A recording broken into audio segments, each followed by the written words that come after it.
ಜೊತೆಗೆ ಒಂದ್ ಕಡೆಗೆ ಅಲಂಕಾರ ಮತ್ತೊಂದು ಕಡೆಗೆ ಸೆಕ್ಯೂರಿಟಿ ಕೂಡ ಅಷ್ಟೇ ಜೋರಾಗಿದೆ. ಅಯೋಧ್ಯೆ ಯಾವ ಭಾಗಕ್ಕೆ ಹೋದ್ರೂ ಕೂಡ ಈಗ ನಿಮಗೆ ಭದ್ರತಾ ಪಡೆಗಳ ಸಿಬ್ಬಂದಿಗಳೇ ಕಾಣಸಿಗ್ತಾರೆ. ಇಷ್ಟು ದಿನ ಕೇವಲ ಉತ್ತರ ಪ್ರದೇಶದ ಪೊಲೀಸರು ಹೆಚ್ಚಾಗಿ ನಮಗೆ ಅಯೋಧ್ಯೆಯ ರಸ್ತೆಗಳಲ್ಲಿ ಕಾಣಸಿಗ್ತಾ ಇದ್ರು. ಆದರೆ ಈಗ ಟಿವಿ9ಗೆ ಸಿಕ್ಕಿರುವಂತಹ ಮಾಹಿತಿ ಪ್ರಕಾರ ಸುಮಾರು 12 ವಿವಿಧ ರೀತಿಯ ಪಡೆಗಳನ್ನ ಭದ್ರತಾ ಪಡೆಗಳನ್ನ ಅಯೋಧ್ಯೆಗೆ ಆಹ್ವಾನ ಮಾಡಲಾಗಿದೆ. ಅಯೋಧ್ಯೆಯ ರಕ್ಷಣೆನ ಈ 12 ಪಡೆಗಳು ಮಾಡ್ತವೆ. ಅದರಲ್ಲೂ ಪ್ರಮುಖವಾಗಿ RAF ಅಂದರೆ ರ್ಯಾಪಿಡ್ ಆಕ್ಷನ್ ಫೋರ್ಸ್ ಜೊತೆಗೆ ಅರಸೇನಾ ಪಡೆಗಳನ್ನು ಕೂಡ ಈಗಾಗಲೇ ನಿಯೋಜನೆ ಮಾಡಲಾಗಿದೆ. ಕೇವಲ ನೆಲ ಒಂದೇ ಅಲ್ಲ, ನೆಲ ಜಲ ವಾಯು 3 ಹಂತದಲ್ಲೂ ಕೂಡ ರಕ್ಷಣೆಯನ್ನು ನೀಡಲಾಗ್ತಾ ಇದೆ. ಹಾಗೆ ಇನ್ನು ಬೇರೆ ಬೇರೆ ಭಾಗಕ್ಕೆ ನೋಡೋದಾದ್ರೆ ಒಟ್ಟು 18 ಝೋನ್ಗಳನ್ನು ಅಯೋಧ್ಯೆಯಲ್ಲಿ ಈಗಾಗಲೇ ನಿರ್ಮಾಣ ಮಾಡಲಾಗಿದೆ. ಹರೀಶ್, ಈಗ ಸೆಕ್ಯೂರಿಟಿ ವಿಚಾರಕ್ಕೆ ಸಂಬಂಧಪಟ್ಟಂತೆ ನಿನ್ನೆ ತನಕ ಒಂದು ರೀತಿ ಇತ್ತು, ಆದರೆ ಇವತ್ತು ವಾಹನಗಳ ಸಂಚಾರಕ್ಕೂ ಕೂಡ ನಿರ್ಬಂಧ ವಿಧಿಸ್ತಾ ಇದ್ದಾರೆ, ಪಾಸ್ಗಳನ್ನ ಕೇಳ್ತಾ ಇದ್ದಾರೆ. ಹೇಗಿದೆ? ಪಾಸ್ ಇಲ್ಲದೆ ಇದ್ರೆ ಯಾರನ್ನೂ ಅಯೋಧ್ಯೆ ಒಳಗೆ ಬಿಡ್ತಾ ಇಲ್ಲ. ಪಾಸ್ ಇರಲೇಬೇಕು. ಯಾರು ಅತಿಥಿಗಳು ಬರ್ತಾರೆ ಅವರಿಗೂ ಪಾಸ್ ಇರಬೇಕು, ಮಾಧ್ಯಮದವ್ರು ಯಾರಿರ್ತಾರೆ ಅವರಿಗೂ ಪಾಸ್ ಇರಬೇಕು. ಪಾಸ್ ಇಲ್ಲದೆ ಇದ್ದವ್ರಿಗೆ ಬಿಡಲ್ಲ. ಮತ್ತು ವೆಹಿಕಲ್ಗಳಿಗೂ ಕೂಡ ಪಾಸ್ ಇರಬೇಕು. ವೆಹಿಕಲ್ಗಳಿಗೆ ಯಾರಿಗೆ ಪಾಸ್ ಇರುತ್ತೆ ಅವ್ರಿಗೆ ಮಾತ್ರ ಅಯೋಧ್ಯೆ ಒಳಗೆ ಎಂಟ್ರಿ ಇರುತ್ತೆ. ಇಲ್ಲದೆ ನಿಮ್ಮ ಉಬ್ಬಿದ ರಕ್ತನಾಳಗಳ ಸಮಸ್ಯೆಗೆ ಎವಿಸ್ ಆಸ್ಪತ್ರೆಯಲ್ಲಿ ಕೇವಲ 30 ನಿಮಿಷದ ಲೇಸರ್ ಚಿಕಿತ್ಸೆಯೊಂದಿಗೆ ಮುಕ್ತಿ ಹೊಂದಬಹುದು.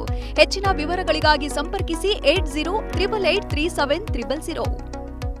ಪಾಸ್ ಇಲ್ಲ ಅಂತಂದ್ರೆ ಅಯೋಧ್ಯೆಗೆ ಎಂಟ್ರಿ ಇಲ್ಲ. ಸ್ಥಳೀಯರ ಮೂವ್ಮೆಂಟ್ ಬ್ರೇಕ್ ಹಾಕಿದ್ದಾರೆ. ಮತ್ತೆ ರೆಡ್ ಝೋನ್ಗಳನ್ನ ಮಾಡಿದ್ದಾರೆ. ರಾಮ ಮಂದಿರ ಸುತ್ತಮುತ್ತ ರೆಡ್ ಝೋನ್, ಅಲ್ಲಿ ವೆಹಿಕಲ್ಗಳು ಕೂಡ ಹೋಗಂಗಿಲ್ಲ. ಅಂದ್ರೆ ಕೆಲಸಕ್ಕೆ ನಿಯೋಜನೆ ಆಗಿರೋರು ಮಾತ್ರ ಹೋಗ್ಬೇಕು, ಇಲ್ಲಾಂದ್ರೆ ಅಲ್ಲಿ ಹೋಗಂಗಿಲ್ಲ ಯಾರು.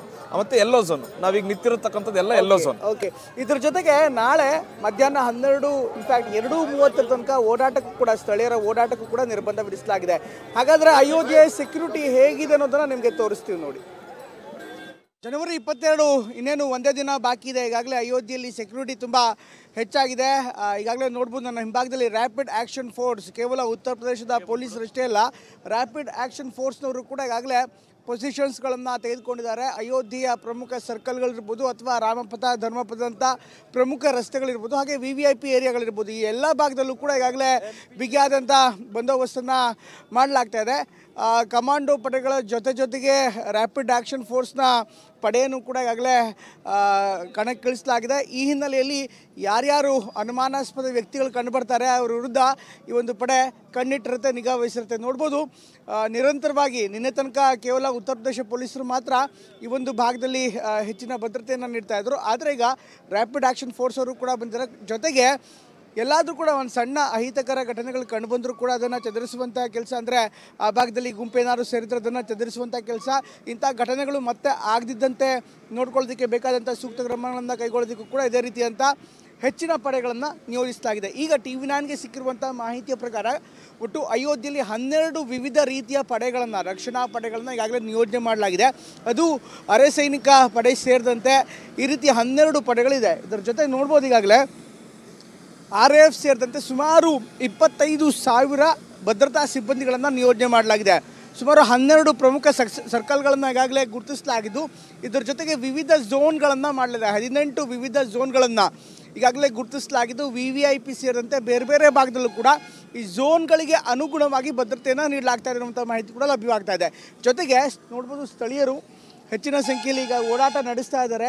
ಆದರೆ ಇನ್ನೇನು ಕೆಲವೇ ಹೊತ್ತಿನಲ್ಲಿ ಈ ಒಂದು ರಸ್ತೆ ಕೂಡ ಬ್ಲಾಕ್ ಆಗುವಂಥ ಸಾಧ್ಯತೆ ಇದೆ ಅಂತ ಹೇಳಲಾಗ್ತದೆ. ಯಾಕೆಂದರೆ ಕೇವಲ ಪಾಸ್ ಇರುವಂಥ ವಾಹನಗಳಿಗೆ ಮಾತ್ರ ಪೊಲೀಸರು ರಾಮಪಥ ಅಂದರೆ ಅಯೋಧ್ಯೆಯ ರಥಬೀದಿ ಏನಿದೆ, ರಾಜಬೀದಿ ಏನಿದೆ, ಇದಕ್ಕೆ ಅವಕಾಶವನ್ನು ಕೊಡ್ತಾ ಇದ್ದಾರೆ. ಇದನ್ನು ಹೊರತಾಗಿ ಬೇರೆ ಯಾವ ವಾಹನಗಳು ಕೂಡ ಇಲ್ಲಿ ಅಷ್ಟಾಗಿ ಸಂಚರಿಸ್ತಾ ಇಲ್ಲ. ಹೀಗಾಗಿ ಬಹುತೇಕರು ಈಗ ನಡೆದುಕೊಂಡೇ ವಾಕಿಂಗ್ ಮಾಡಿಕೊಂಡೇ ಮುಂದೆ ಹೋಗಬೇಕಾದಂಥ ಒಂದು ಪರಿಸ್ಥಿತಿ ಇಲ್ಲಿದೆ.